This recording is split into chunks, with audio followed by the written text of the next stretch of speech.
कालखंड के प्रथम शिव शिष्य श्री हरिंद्रानंद जी द्वारा विरचित आध्यात्मिक पुस्तक आओ चले शिव की ओर का विमोचन वसंत पंचमी के शुभ अवसर पर डीवडी के दी कार्निवल हॉल रांची में किया गया। पुस्तक का विमोचन श्री डी.के. सिन्हा भूतपूर्व जस्टिस झारखंड उच्च न्यायालय के द्वारा किया गया। लेखक श्री हरिंद्रानंद जी ने पुस्तक की आध्यात्मिक व्याख्या में कहा है कि बनो तो शिव, रहो तो शिव और जियो तो शिव। मेरी आवाज अब तक जारी हो तो आप अपने अपने स्थान पर आके बैठ जाएं। कार्यक्रम का होता घोषण विषय साहब का लेखक का संबोधन। इनके लिए मैं रश्मि रथी का पंक्ति कहना चाहता हूं। मुझसे मनुष्य जो होते हैं, मुझसे मनुष्य जो होते हैं, कंचन का भाव न ढूंढते हैं। पाते हैं धन बिखराने को, लाते हैं रत्न लुटाने को। जग से न कभी कुछ लेते हैं, दान ही हृदय का देते हैं। साहब श्री हरिंद्रानंद जी, तहे दिल से प्रणाम और स्वागत।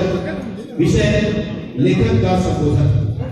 मैंने देखा, मैं बैठा था, बहुत सारे लोग मोबाइल पर बात कर रहे थे, धीरे ही कर रहे थे, नहीं कर रहे थे। जीवन ऐसा नहीं है।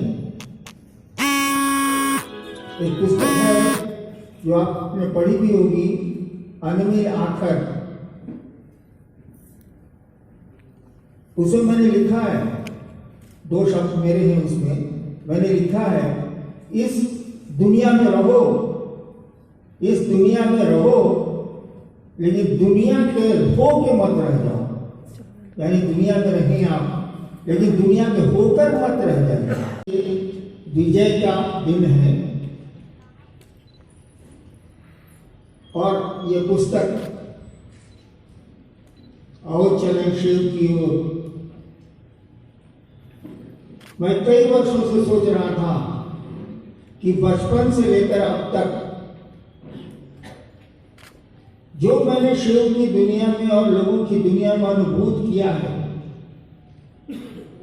उसे लिपिबद्ध करूं, उसे कागज कलम पे उतारूं। मौका नहीं मिला, अवसर नहीं मिला। एक सरकार की नौकरी हुई प्रशासनिक, दूसरी शिव गुरु के बाद की व्यापकता।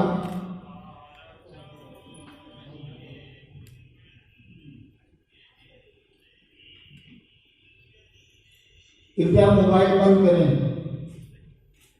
आओ चले शिव की ओर पुस्तिका का विमोचन किया जा रहा है।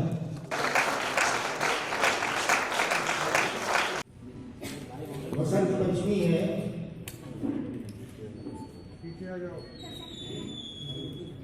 आज के दिन विद्या की देवी मां शारदा की आराधना होती है।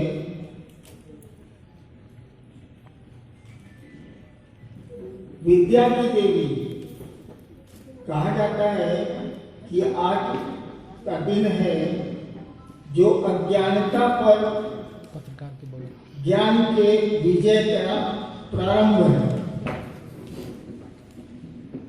हम लोग पहले स्कूलों में पढ़ते थे तो दीवारों पर लिखा रहता था, स्कूल की दीवारों पर,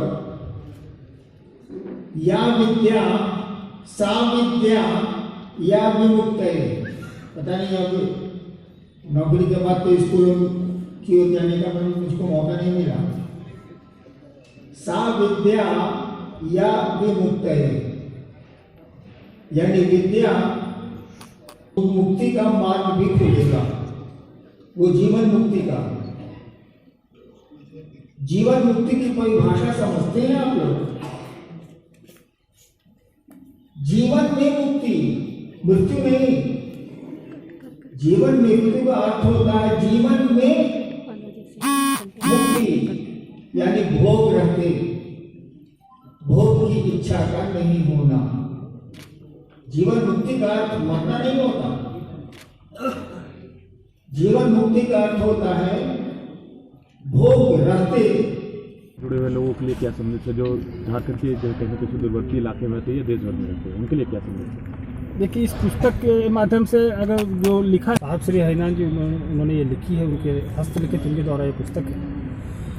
इस पुस्तक के माध्यम से उन्होंने बताना चाहा है कि शिव की शिष्टता को धरातल पर उतारने में और लोगों तक पहुंचाने में उन्होंने क्या क्या पड़ाव पार किए, किस तरह की परिस्थितियों से उनको जूझना पड़ा, या बचपन का वृत्तांत उनका धर्म के प्रति, अध्यात्म के प्रति रुझान कैसे हुआ, वो कैसे शिव की शिष्टता की ओर मुड़े, कैसे लोगों को इससे जोड़ना शुरू किया और आज भी जोड़ रहे हैं। इस पर उन्होंने विस्तार से चर्चा की है और कोशिश की है कि लोगों तक ये पहुंचाएं कि शिव महादेव जो पूरी दुनिया में हर घर के देवता हैं, उनका गुरु स्वरूप जो है जन जन में कैसे व्याप्त है।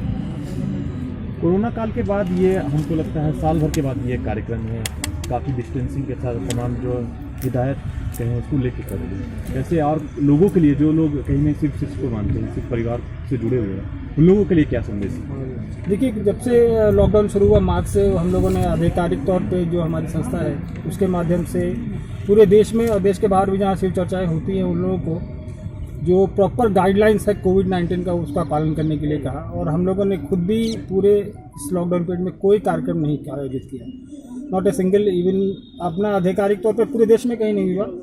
चिटपुट जहाँ हो भी रहे हैं अब, वो भी जब लॉकडाउन में छूट मिली है तो वो भी पूरा जो है प्रोसीजर उसको पालन करते हो रहा है। यहाँ भी आप हॉल में देख रहे होंगे, सरकार ने हमें 200 लोगों की अनुमति दी, हमने 185 लोगों को ही हॉल में बिठाया है, सारे जितने मुख्य अतिथि से लेकर के पूरी संख्या ही हमारी 185 की है। क्योंकि गुरु स्वरूप से जुड़े और सानिध्य दिलें, क्योंकि शिव हर घर में पूजे जाते हैं और उनसे बड़ा कोई भगवान नहीं है तो कोई गुरु भी नहीं हो सकता। और शिव शिष्य होने के नाते मैं कहूँगा कि अभी भी कोविड ख़त्म नहीं हुआ है, वैक्सीनेशन शुरू हो चुका है। जो एलिजिबल है वो निश्चित तौर पर ले, और जब तक कोविड समाप्त नहीं होता है सरकार के द्वारा जो गाइडलाइंस दिए गए हैं उसको फॉलो। ठीक।